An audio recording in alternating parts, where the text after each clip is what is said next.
Good morning. It's the Call Flow Radio Show, and you're on the air. Well, good morning. Happy Thursday to you. It's the 18th day of September. We've got the Call Flow Radio Show. 434-394-0924 is the number to call if you want to take part. And I'm Chris Wood, and joining me, of course, is John Staten. Good morning, John. Good morning, Chris. Wait a minute, your mic's not working. See if you... Yeah, now, let's check it. Okay, go ahead. That's par for the course around here. Mm-hmm. Hello. All right, I got you. I just called to say hello. Hello. Now, that one works. This one works. Okay.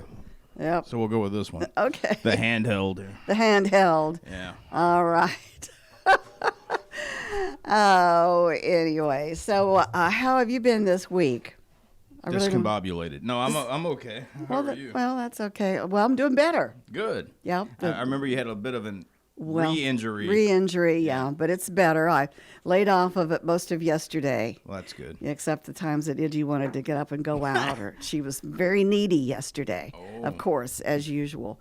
But, yeah, it's better. And I'm thinking I'll take it easy one more day and then try to get back to normal.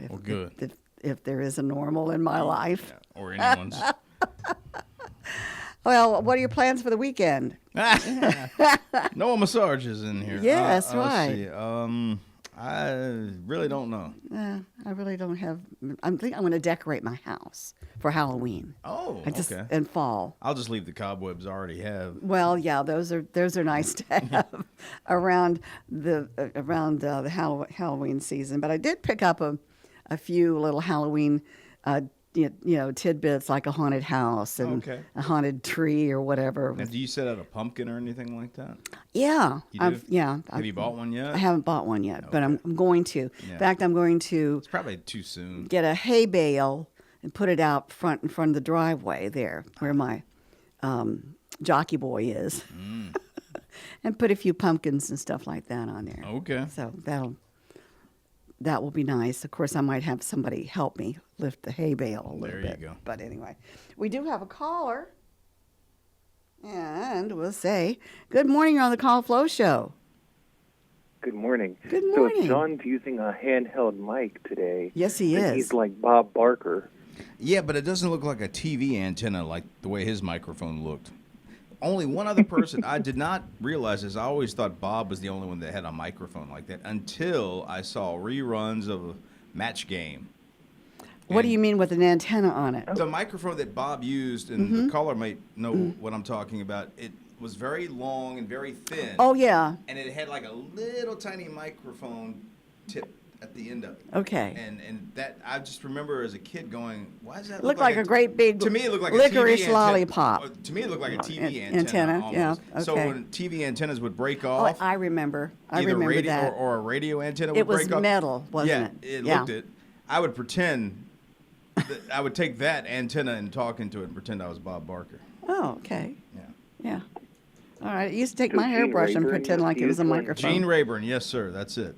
Yeah. He used it on Match Game. Those were the only two I think I ever saw use that type of microphone on television. I do remember that. Yeah. I used to watch Price is Right all the time. Does the guy that I can't, is it Drew Carey who took over? Yeah, it's Drew Carey. Does he use that type of microphone? Or does he use a different type of microphone? I don't know whether he uses. Does he use a microphone? I don't watch it. I have no clue. A different kind. Yeah, he probably does. They probably outlawed those now. Or they were lightning rods. Right? Yeah, probably. Anyway. So what's going on with you today, sir? Not much. You have plans for the weekend? Not really. No. Okay. Well, seems like we have a not really going on. Yeah. A whole lot of not going on. I might here. go see Downton Abbey. Okay. So the movie, it's kind of the last of the last of the Mohicans there. The first movie was going to be the last one, and the second one. Yeah. Well, you know how it is. Backed by popular demand, I guess. Yeah. Unless they kill off everybody. I don't think they're going to do that. No, I don't think so either. Yeah. So that might be something that I would do to, for a little I used bit to of watch that. entertainment. I used to watch that show when it came on PBS. Mm-hmm. Yeah. Yeah, it's a good show. Had a lot of different plots upstairs and downstairs. Was it like a murder mystery type? I never watched it, so I don't know. Well, you tell him. Potato. Potato. Yeah, well, It it's was not- a drama. Yeah, it's Drama show, okay. It's kind of drama. There's a little comic relief in there as well. But, Was it British? Okay. Yes, it was British. Okay. and Downton Abbey. So there was a lot of this going on there. Yeah, And what's all this there? And all that sort of stuff. yeah. Okay. A lot of Dudley Moore running around. I was trying to have a drink, and then I had this crash in the other room. I don't know what happened. I'd watch it if Dudley Moore. I know Dudley Moore's no longer with us, but if Dudley Moore was in it, I'd watch it. Was he one of your favorite I like Dudley comedians? Moore. Yeah, he was good. Yeah. Yeah, but Downton Abbey is an abbey. It's a place. Okay. It's a big, beautiful, it's a manor type thing. All right. They call it an abbey, but anyway, and it's about this family.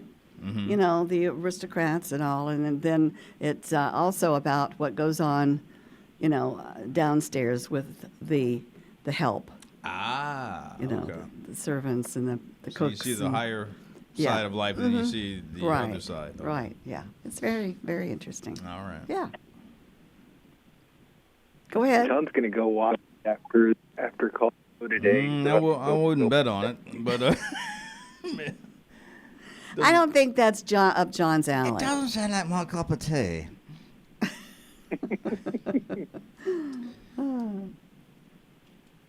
Anyway, so I guess the closest The I'd get next to that week- is the Andy Griffith episode where Malcolm Merriweather shows up, and even that one I don't like to watch, but so much. He was that British guy that ended up when Aunt B had to go somewhere for a family member or something, and so he ends up house sitting for Andy and Opie right, or whatever. Right. Yeah. Yeah. I think that would be very funny to see, with all the British manners and all that kind of stuff. And what's the name of that town? Mayberry. Mayberry. Mayberry RFD. Yeah, that was after Andy Griffith. That Oh, was it the was? show that Is that what followed. Andy wasn't even on that? That was Ken Berry. Man, he knows that. How old are you, sir? you know all this stuff. You don't have to I give your age. personally don't like it as much. Oh, I wouldn't either. I didn't even like the color episodes of Andy Griffith. Once it went to color when Barney was no longer on that. No, thank you. It's Right. not, I don't find it humorous at all. Andy looks like he doesn't want to be there. He's always rolling his eyes, having a headache. The cast that came in after that, where it was like Howard Sprague or whatever his name was, I don't even remember that. talk through his nose kind of thing. He didn't talk like Kermit the Frog, did he? No, he didn't talk like Kermit the Frog. I don't know. Maybe he did talk a bit like Kermit the Frog. I'm using the same sort of voice. Like, Goober, have you seen my nasal spray? And all this other stuff.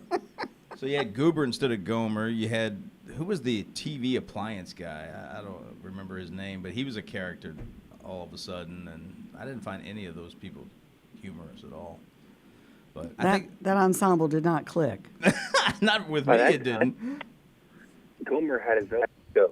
Yeah, So right. he was Yeah, because technically that episode where he's going into the Marines on Andy Griffith, that was the spinoff to Gomer Pyle US. USMC. So that was the last episode he was on in the Andy Griffith show. Made to me in that last episode when Gomer tells Andy, the sergeant's such a nice guy, Andy, and then for the next few minutes, like them yelling. Oh yeah, Sergeant Carter was funny. When I say fall in, you will fall in, and all this stuff. Yeah, he John, was, is that how you talk to off the air? Noah would say that's how I talk off the air. Yeah. No, that's kind of rough. That's like Mel Blanc when he would do all the voices for the Looney Tunes characters. He said that after a while, Yosemite Sam was the roughest on his voice because it was so gravelly and growl, So, yeah, I could do it for a little bit, but Yeah, it kind of strains your voice after a while if you keep doing that. Have plenty Well, of your line liquids. work, if you don't have a voice, then that's not good. No, not for this business. It's not good.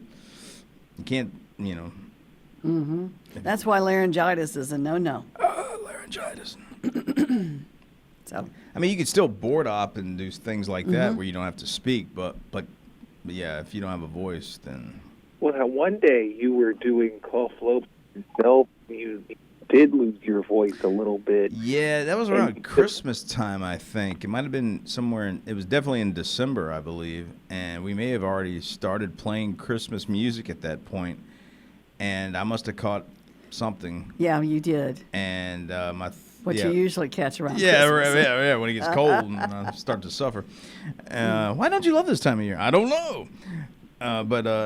Yeah, and so, I started to lose my voice, and I think I just started playing music because no one was calling in. Why would they? It was close to Christmas, and everyone's busy, and so, yeah, I do remember that.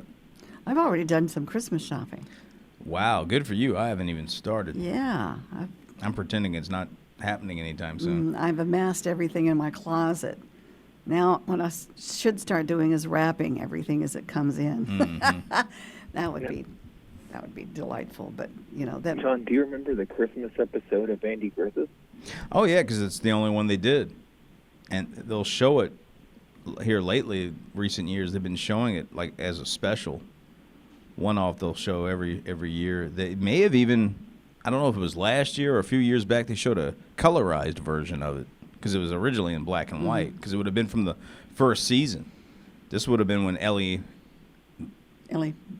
it's not Ellie Mae, but just Ellie, the druggist, that was his girlfriend on the first season. She's in that episode. Her and Andy actually sing "Away in a Manger" in that episode. Oh, nice. Yeah, it's where they celebrate Christmas all inside the jail there or the courthouse, and Because they can't close it down for Christmas. something like that. That or I think they were mainly doing it for that family that the old man wanted. Well, he wanted the father in jail for some reason. I don't know if it was because he couldn't pay up on his rent or something like that. But anyway, and so they decided to have the Christmas party celebration right there in the at the courthouse, so that the family could still have Christmas, kind of thing. It's a good episode. That guy goes around going Christmas. They did the same thing with the Isle of Lucy Christmas special where they colorized it. Oh. And I remember that was when I was in high school, and I asked my dad at the time, what did you think of the colorized version? He told me it was so disappointing. I said, why is that? He said, because the best part of that whole thing is the Christmas tree, and they colorized it and made it not look so good. I was thinking it would be her red hair. Yeah, I thought maybe that's where you were going with that, but well, I guess the colorization of things can definitely, if you're used to seeing it in black and white, I can see where it maybe doesn't meet your expectations or something like that. The thing with black and white and color, some people I've heard do not like black and white at all, and then there's some people that prefer it. It just depends. Yeah. You have the film noirs. I always really like to see the black and white in those. But what was a shocker to me was The Wizard of Oz. Now you know how they did that first scene, right? That's truly not black and white. They purposely had her wearing, and they painted this inside of the house set and everything.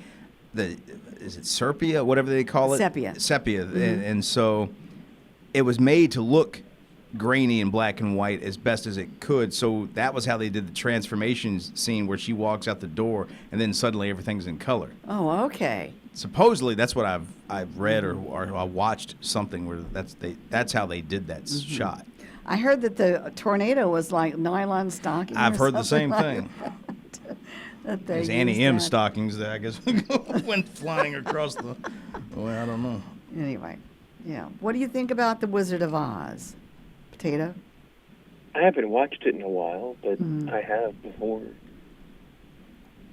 We did see it on the screen, on the big screen, the big, what do they call it? Cinemax or something like that. Yeah, Cinemax.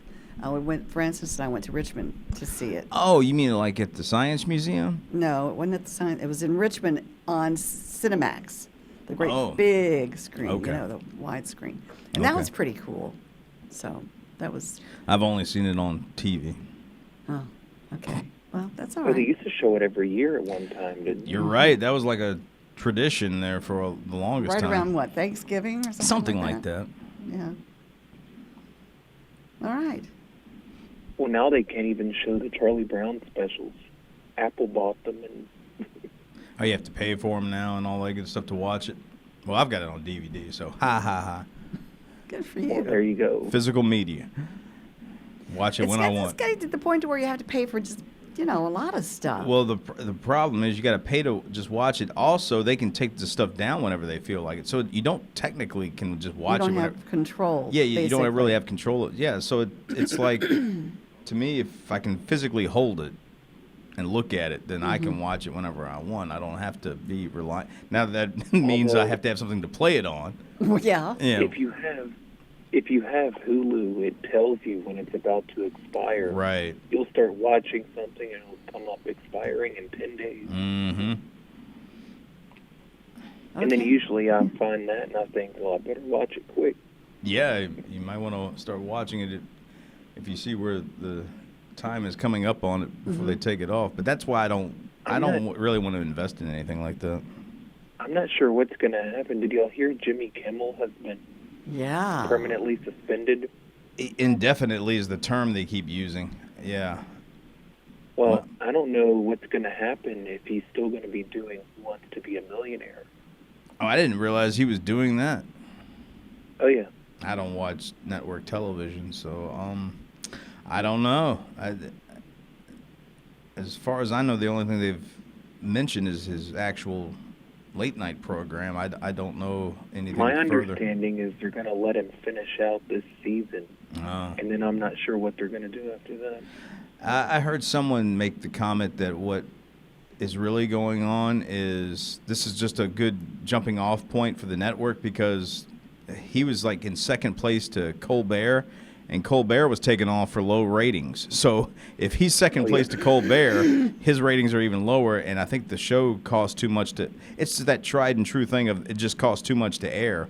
And so they're using it. Well, what they'll probably do when they still show Who Wants to Be a Millionaire, Yeah. it's like when they were getting ready to fire Chris Harrison from hosting The Bachelor. They have a disclaimer at the beginning that says that this has been previously recorded. Mm-hmm. Well, what he said was, quote, "We hit some new lows over the weekend with the MAGA gang desperately trying to criticize this kid who murdered Charlie Kirk as anything other than one of them, and doing everything they can to score political points from it." That's the quote. Okay. And evidently it didn't sit well. I guess so. Because he's following up the conspirator, Right. Yeah. Well, cancel culture. I mean, Yeah. you create it, then you It gotta. goes both ways, apparently. Yeah, I was just thinking the same thing. Yeah. Yep. But anyway, he has been suspended indefinitely. Yeah, I heard about it sometime last night, I think. Mhm. Yep. Anyway. That's, Were you a follower of his? Did you watch his show? No. I Okay. like him on Who Wants to Be a Millionaire, but I didn't like his talk show much. I didn't even know they were still doing Who Wants to Be a Millionaire, but that comes from me not watching TV anymore, hardly. I mean, I don't watch network television. Yeah. Well, That's You interesting. probably remember when Regis did it. I do remember when Regis did it. Yep. Who wants to be a millionaire?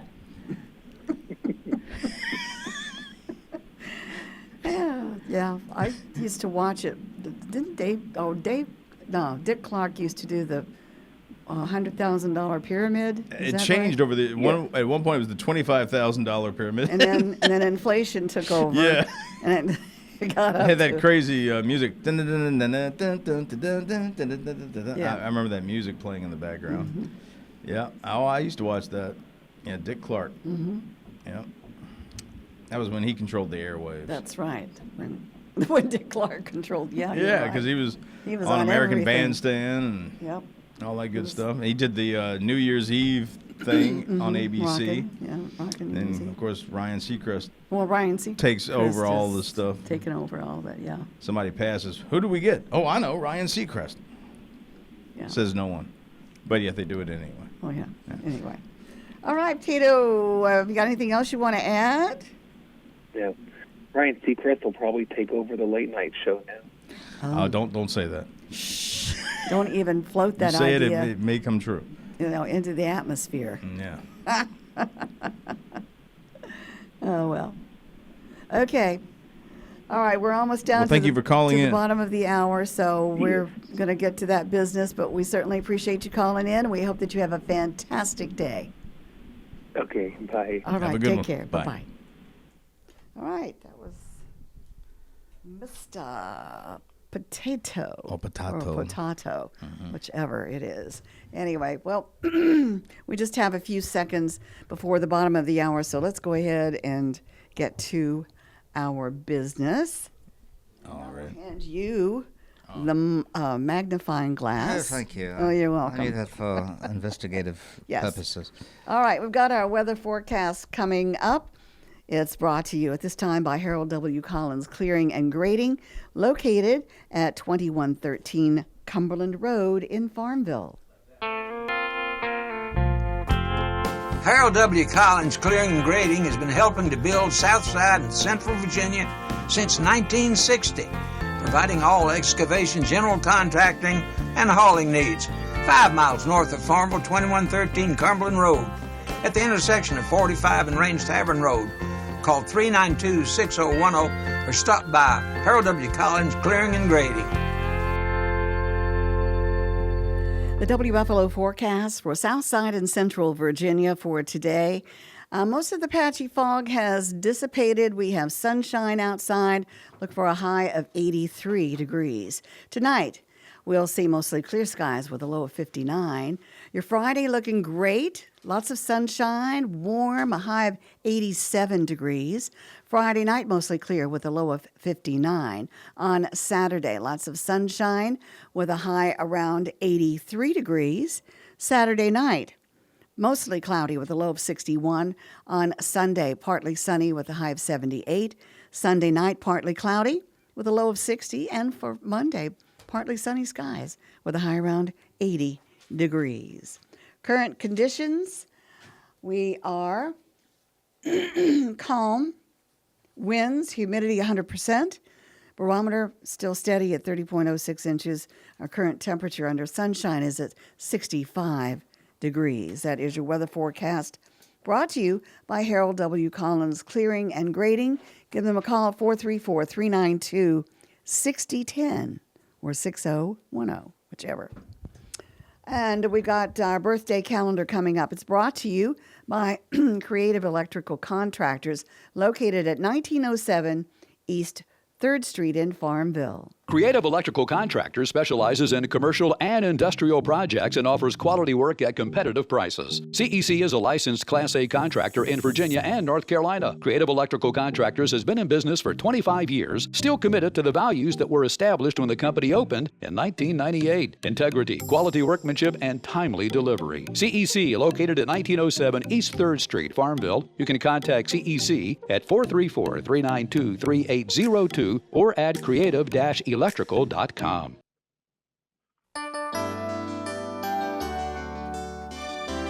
All right, John, Mm-hmm. we have got our birthday and anniversary names coming up. Can you tell us who's celebrating today? Oh, yeah. Why not? All right, let's see. For today is the 18th, correct? Today is the 18th, yes. Okay. Thursday, September 18th. Here we go. Happy birthday going out to Landon Golson Stone, Sharon Hayes, Addison Montgomery, and we also have Flora Bolt of Farmville will be 95 Flora, today. 95. Oh, my goodness. Or I should say, She's 95. an avid WFLO listener, and she always used to send Daniel birthday cards. She's just really a great lady. Okay. All That's right. what we have. Tell them how they can get their names. Send those names, birthdays, anniversaries to birthdays@WFLO.net. Net. Net. Or you can call in. Or you can call in 434-394-0924. All right. And the birthday calendar brought to you by Creative Electrical Contractors. If it's not right, they'll make it right. Call 434-392-2802. All right. We do have some special things coming up here on the second half of Okay. the Call Flow radio show. And one is that we have Joe on the air from the Old Farmer's Almanac. Right. Good morning, Joe. Good morning. How are you this morning? I'm doing great. Thanks for having me. You're very welcome. I'm thinking that you're going to give us a little preview of what our winter time is going to be here, according to the Old Farmer's Almanac. So take it away, Joe. We can do that. And I should start by saying that Virginia in general is one of our most complicated states because, as you guys know, the way that we do our forecasts is we break the country up into regions. And Virginia is actually one of the very few states that touches on three different regions. So we have sort of eastern Virginia, the Richmond area, and then central and western Virginia. All are a little bit different forecast-wise. But luckily for me, there's some alignment here, so we don't have to go too deep into the weeds to get the winter forecast. Overall, we're looking at, in the eastern part of the state, from sort of Richmond over to the coast, winter temperatures that are above normal with precipitation below normal. And in the rest of the state, we're looking at temperatures a little below normal, but precipitation still low. That being said, the difference really comes at the end of the winter, not the beginning. So when we look at November, December, and January, as we're heading into the heart of winter, across the board throughout Virginia, it's going to be colder than usual, but with a little less rain and or snow, depending on where you are, than we would see in a typical year. Okay. So and I'll need to burn wood in my wood stove for a little longer, right? Yeah, it looks like we've kind of gotten to a place in a lot of the country where November, a lot of years now, is really more of a fall month than a winter month. Right. But this year it feels like we're stepping back into my childhood a little bit, where winter looks like it's going to make a pretty good case for itself as a winter month this year, or November, I should say, is going to make a good case for itself as a winter month. Okay. So, but on the bright side, on the flip side of that, the reason that the eastern portion of the country overall ranks as above normal temperatures is the way we come out of the winter. And we will have, as January sort of turns to February and March, temperatures will be well above normal, enough so in the east that it turns the whole winter forecast warmer than usual. Okay. So we should have a nice early spring at the end waiting for us. Oh, well, good. Well, that sounds delightful. That sounds absolutely delightful. And so you're not predicting, of course, I guess you can't predict ahead about how much snow and all that stuff, or storms or things like that, or conditions. We can make a fairly good guess in a lot of cases, and there is a decent chance. If you're in an area of Virginia that typically does see snow, there's a decent chance that you will have at least some flakes in the air as early as mid-November. But it doesn't look like there's going to be real substantive snow for most of the state, with the possible exception of sort of early to mid-January. There's a storm coming in that could actually deliver measurable snow to a good portion of the state. Well, one snow is good. It puts us all in the mood to looking forward to spring. Right? Yeah, it looks like right. Exactly. And by that point, by the time we're in mid-January, if our forecast is right, spring will be knocking on the door already. So that snow that comes late won't stick around very long. All right. Well, that sounds wonderful. All right, Joe. Well, we appreciate you calling in. And where are you located?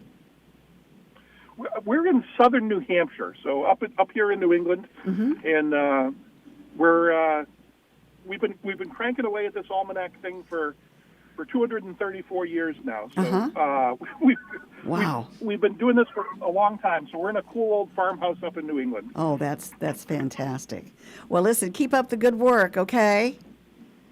Absolutely. And thank you so much for having me. all right, thank you so much for talking with us and letting us know what to expect. All right, take care. Bye-bye. All right. That was Joe. I didn't get his last name, but that's okay. He's with the Old Farmer's Almanac, giving us a good prediction of what to expect during the wintertime. All right, we've got guests in our studio here for the last part of the show. Sherry Oak, is that correct? Almost. You're going to need to love that microphone, Sherry, and let's see if it works for you. Hold on. Okay, now, is it working? It is. How about that? Is that better? That's better. Okay. Yep, that's better. Sherry Oak and Kanan Townsend, you've been with us before. Yes. Yeah. Glad to be back. Well, it's good to have you back. Some exciting stuff going on at Moton Museum. You want to tell us about that? Yeah, so recently we had the great experience of having the VA 250 mobile exhibition here. So, of course, next year, 2026, is the semi-quincentennial, 250 years since the Declaration of Independence. And so with that, there is a tractor trailer with a mobile exhibit tied to the back of it that drives around the state. And this past weekend, it was at Moton. And so on Friday, we had about 300 plus kiddos coming through from local schools, yeah. which was really, really awesome. And then Saturday, Heart of Virginia, we were plugging that, and you had a good amount of folks come up there as well. So it's been busy here. This week, we laid the wreath at the grave of Reverend Francis Griffith for his birthday, which was on Monday. We also have a program coming up at Moton on Sunday at 2 p.m., and it will be also in honor, or is it Saturday? 21st. The 21st at 2 p.m. at Moton, a program for Reverend Griffin that we're working alongside the Alumni Association for. So those are some current things. Things are staying busy in a good way. And I'll pass it off to Cherie to give some a big update that's coming soon for us. All right, Cherie, before we get into that, tell us a bit about yourself and how you got involved with the Moton Museum. Sure. Well, as you mentioned, my name is Cherie O'Kay. I've been a part of Moton Museum for 13 years. And I started working there initially just looking for a second part-time job, and I always say it's divine providence because once I started working there, I learned about the history and how my family was involved, and it just seemed like I was meant to be there, so that's pretty much calling. Exactly. Yeah. Well, tell us what's going on. Yeah, so we are super excited about our latest endeavor, the Moton Library and Lounge. It is our former bookstore area that's been closed down temporarily for quite some time, and I know our community is very excited about us reopening and getting that back out there for everyone. So the Moton Library and Lounge, I like to describe it as two different components. It's our retail space as well as a reflection space. So the retail space, which is the library, we're going to sell products and items and apparel and things of that nature that undergird the Moton story. And then the lounge space, I would like to say that's the reflective space where people can come and dialogue, enjoy refreshments, meet with friends, surf the web, or just come and relax and lounge and reflect after having a self-guided or guided tour. Well, that is fantastic. That's just what everybody would need, after that to kind of reflect, because there's a lot to see. Absolutely. At the Moton Museum. There's a lot to take in. And so is this lounge going to be open daily? It is. So we are actually going to have our grand opening on November 30th, which is Museum Store Sunday. Now, that's a worldwide shopping day that emphasizes the importance of Moton, for us, Moton, but museum stores throughout the entire nation, the world, actually.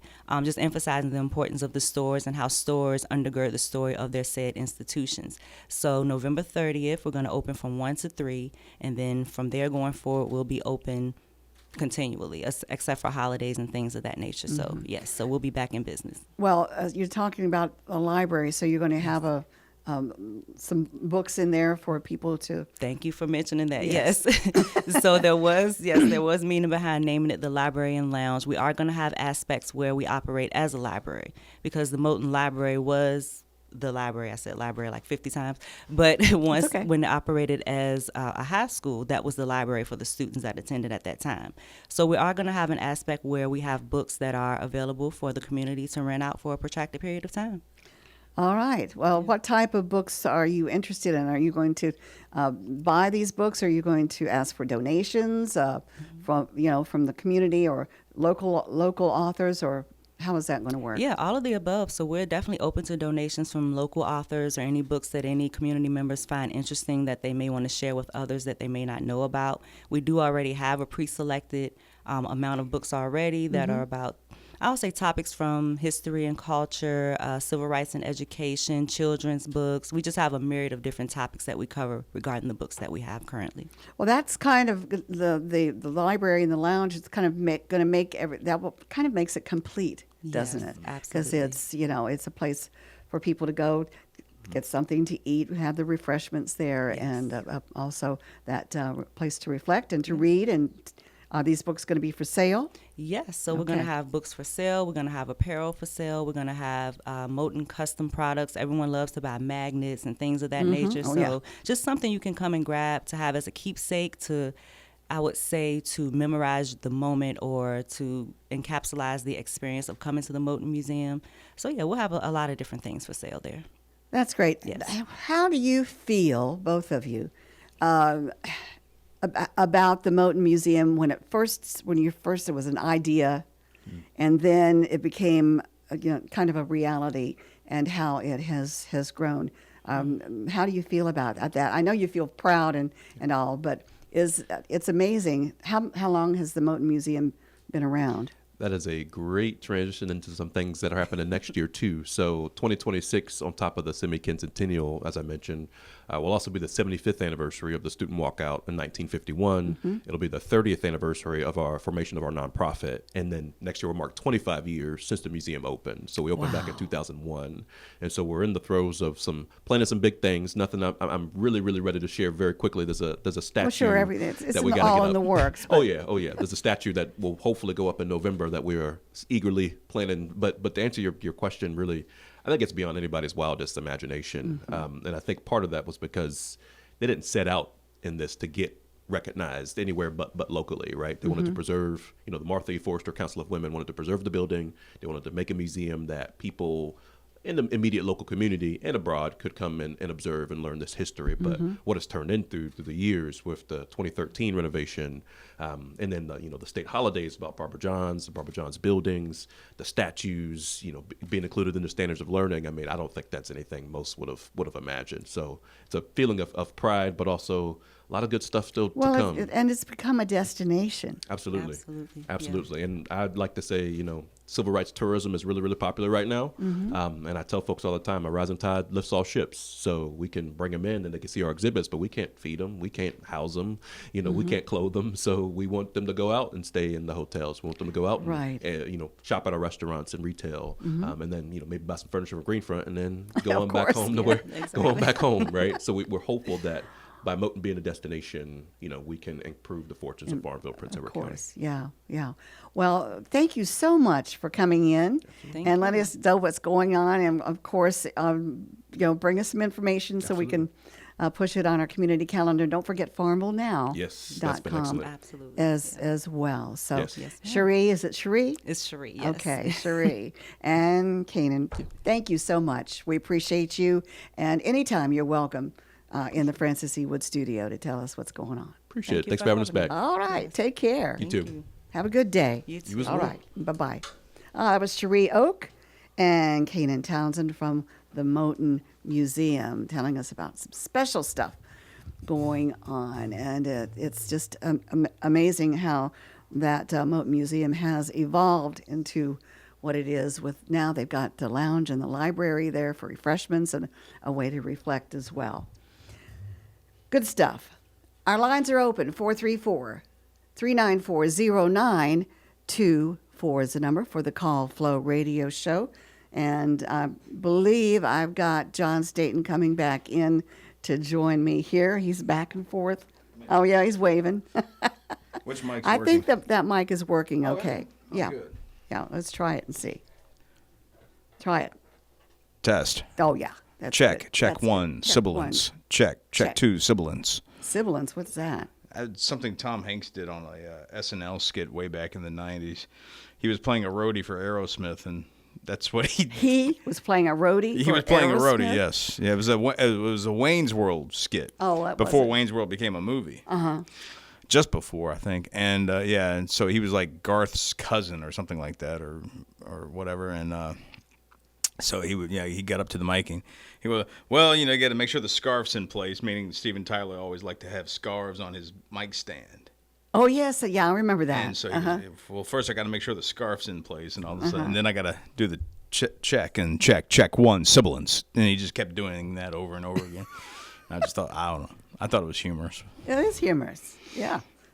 All right. Well, I was a teenager, though. That's why you were a teenager? I was a teenager at I the time. remember Stevie Nicks always would come out with a scarf.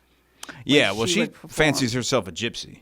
Yeah, of course. Or a witch, or maybe a combination of the two. I don't know. Yeah, saw her. She's sitting like this for some reason. I don't know why. She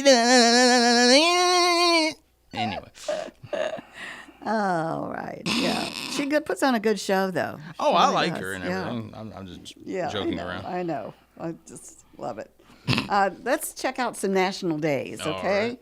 Today is September 18th. It's a National Pawpaw Day. You know what a pawpaw is? That's what we used to call our grandfather. It's a different paw. A different pawpaw. Does this have something to do with animals? No, Oh. a pawpaw is a fruit, Ah. and it grows wild in certain areas Okay. of the United States, and it grows wild on my farm, or on the farm, Edgewood. And Francis made a video. If you can recall, we posted that. I think we showed it on his day of celebration. Yeah. Of how to eat a pawpaw. Yes, I remember that. And bears love pawpaws. Coons love pawpaws. Everybody loves pawpaws. That's Okay.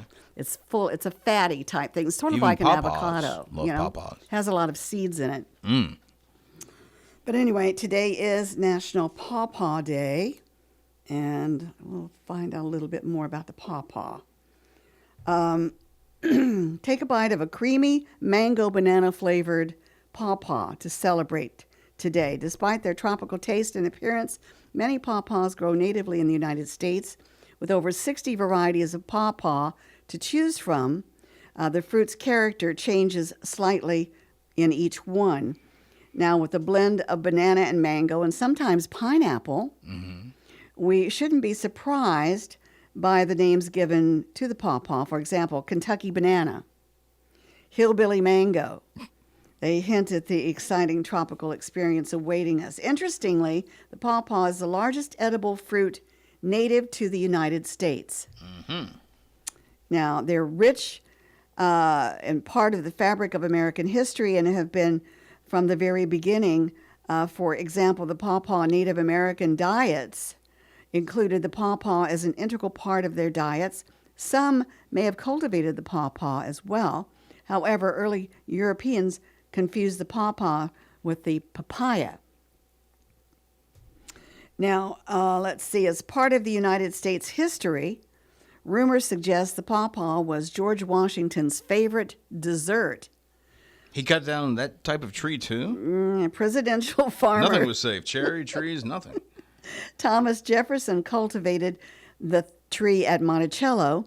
Additionally, while Jefferson served as minister to I thought you France said George Washington. I'm in sorry. 1786, well, there was George Washington. Yeah, he liked pawpaws as well. Okay. He shipped pawpaw seeds to friends living there. During the Corps of Discovery, Lewis and Clark wrote in their journals that they were quite fond of the pawpaw. At one point during their expedition in 1806, they relied on pawpaws when other provisions ran low. It's a sweet custard-like fruit, and the seasonal fruit enjoys a peak harvest time from late August through the first frost. Given that markets and festivals across the country offer samples, there's an ample opportunity to taste your first pawpaw. So you pick it, and you can sample them, but like I said, they do have lots of seeds in them. But it's pretty tasty. You mentioned papaya. Have you ever had that? I've never had I've never had papaya. The only thing I know about papaya, it's in that Steve Miller song. I bought you something papaya. Oh. And Jungle Love in that Oh, song. yeah. He has that in his Yeah, song. that's a more of a tropical fruit. I Yes, papaya juice. think. Right. Also, today is National Air Force Birthday. It's the birthday of the Air Force. Also, it's National Cheeseburger Day. Cool. Yeah. Are you going to have a cheeseburger today? Cheeseburger. I want a hamburger. Yeah, why not? Yeah.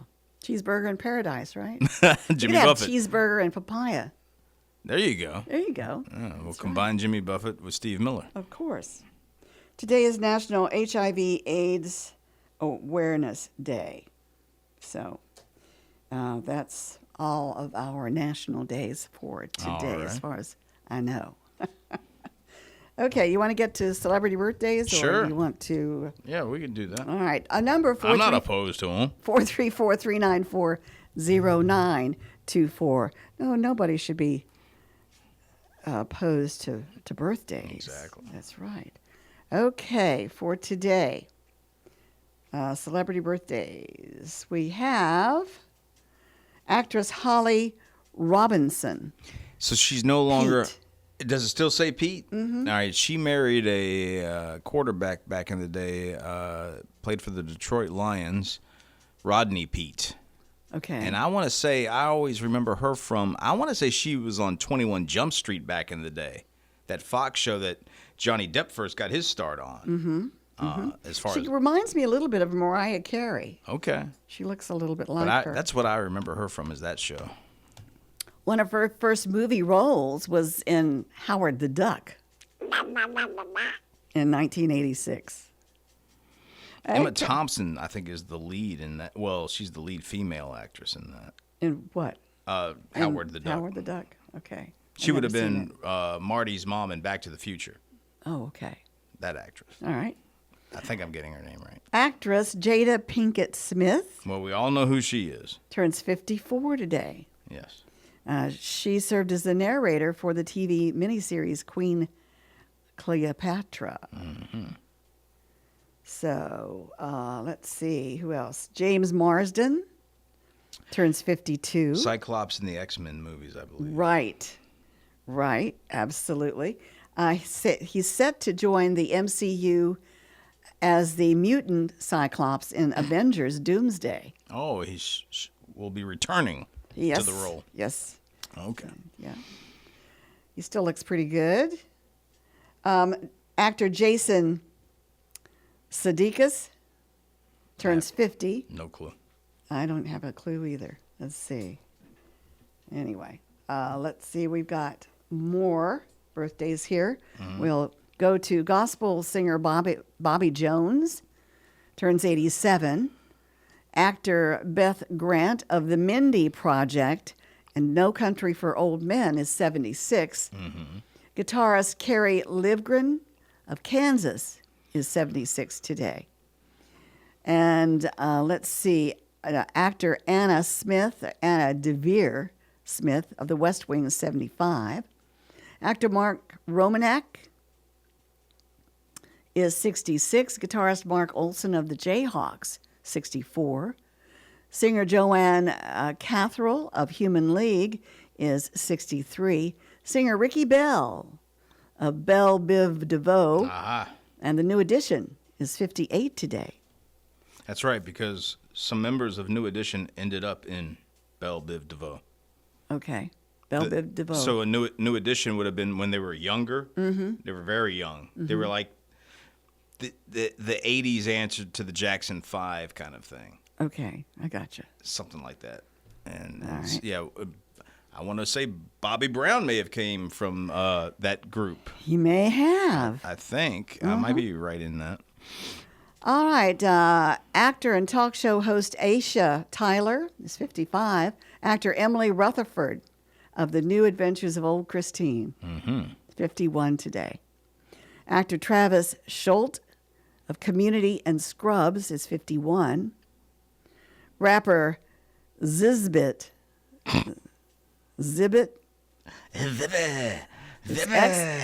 XSZBIT. How do you do that? I don't know. I don't know. Anyways, 51 today.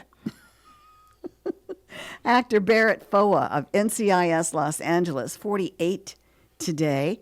TV personality Sarah Haynes of GMA3, Strahan, Sarah, and Kiki, and also The View. She's a busy girl. It's 48 today. Actor-comedian Billy Eichner is 47. Actors Taylor and Brandon Porter of Party of Five are 52 today. They must be twins. And actor Patrick Schwarzenegger of Midnight Sun is 32. My son does not talk like me. I don't know why he does not talk like me. You said Schwarzenegger. Okay. Right, yeah. Somebody married into the Schwarzenegger family that's famous. I'm trying to remember who it is. Oh, it's part of one of the Kennedys, I think. Oh, okay. I'm not sure, but I'm thinking so. No, that's me. I married the Kennedy. Country singer Tay Kerr of Maddie and Tay is 30 today. So, Greta Garbo, actress, it's her birthday today. James Gandolfini, the actor from Sopranos, I guess, has a birthday. And Lance Armstrong, the cyclist, is 54 today. So there we go. And guess what? Are we out of We're time? just about out of time. So it's been a busy Call Flow show. It has. Yeah. Thanks for partaking. Oh, thank you for helping me partake. And we thank our callers and our guests as well. Everybody have a great day. And we've got some news along with the weather coming up. And I'm going to play some music. All right. Have fun. Because it's Thursday. Everybody have a beautiful day. And John, and so you're going to take over at 10 o'clock, right? 10 to 1? Yeah, why not? Sure. Yeah. Have fun. I'll All right. do that. Okay. Okay. All right. It's Everybody, a deal. Everybody take care. Have a beautiful, beautiful Thursday.